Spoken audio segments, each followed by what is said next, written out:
అనయ్య, అక్కడ వెతకాల్సిన అవసరం ఏం లేదులే. ఎందుకు? అంటే దొంగుంటే తెలిసిపోతుంది కదా. దొంగ దొరకని దొరక్కపోని ఇల్లంతా శోధించాలా? అనుమానం మంచిది కాదు వీర్రాజు, వెళ్ళి చూడు. అయ్యో, అటు వెళ్తే దొంగ దొరుకుతుందినా? మీ అక్క దొరుకుతుంది. నువ్వు కూడా వెళ్ళి చూడు వీర్రాజు. అది కరెక్టే. అనయ్య, నేను అటువైపు వెళ్తాను, నువ్వు ఇటువైపు చూడు. పెద్దల్లుడు చూస్తాడులే గాని నువ్వెందుకు వీర్రాజు కంగారు పడతా ఉండవు?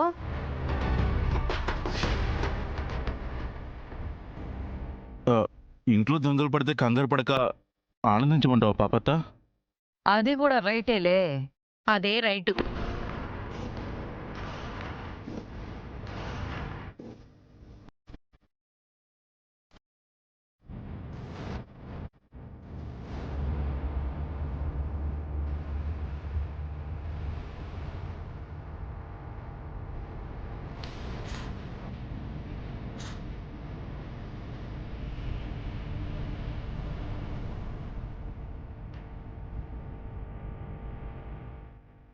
నువ్వేం భయపడకు.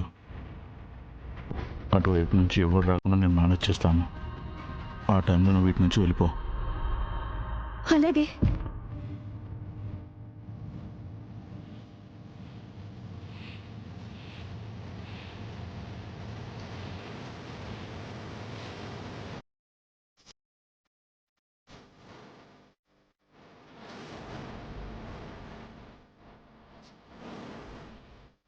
అక్కడ చూశాను, ఎవరూ లేరు.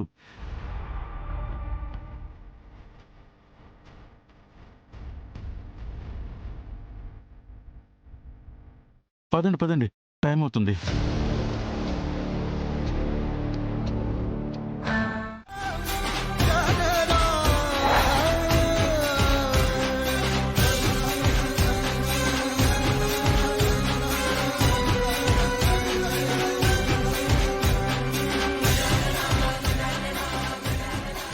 విగ్రహాల కోసం నేనొస్తే నాకంటే ముందే దొంగిలించింది.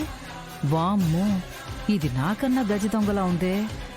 ఏంటమృత ఇది? నువ్వు ఈ టైంలో ఇంటికి రావడం ఏంటి? నీ చేతిలో ఈ విగ్రహం ఏంటమ్మా?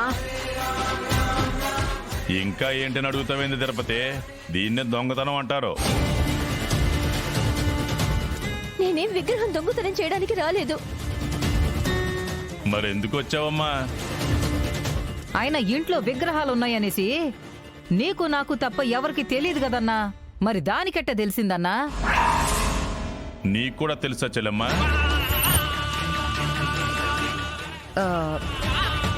ఇప్పుడు తీసింది కాబట్టి తెలిసింది కదన్నా. అయినా అది బుద్ధి లేకుండా దేవుడి విగ్రహాలు ఎలా తీస్తుంది? తీస్తే అలా కళ్ళప్పగించి చూస్తారేంది? పిలవండి పోలీసుల్ని.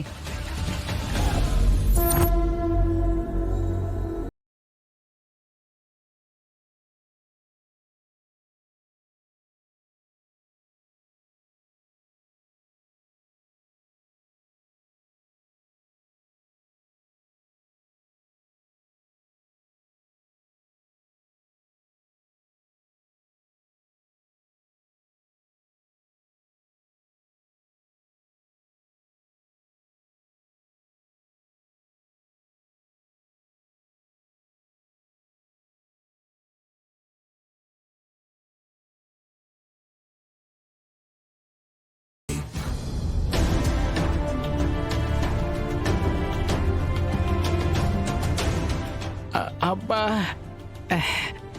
అయ్యో, మీకేమైనా దెబ్బలు తగిలాయా రాజుగారు? అయ్యో, నాకెందుకు దెబ్బలు తగులుతాయండి? మీ అన్నయ్య నేను సరదాగా తొక్కుడు బిల్ల ఆడుకున్నాం కదా, చిన్న గాయమైంది అంతే. మీరు బాధను మర్చిపోవడానికి ఇలా మాట్లాడుతున్నట్టున్నారు. ఎలా మర్చిపోతామండి?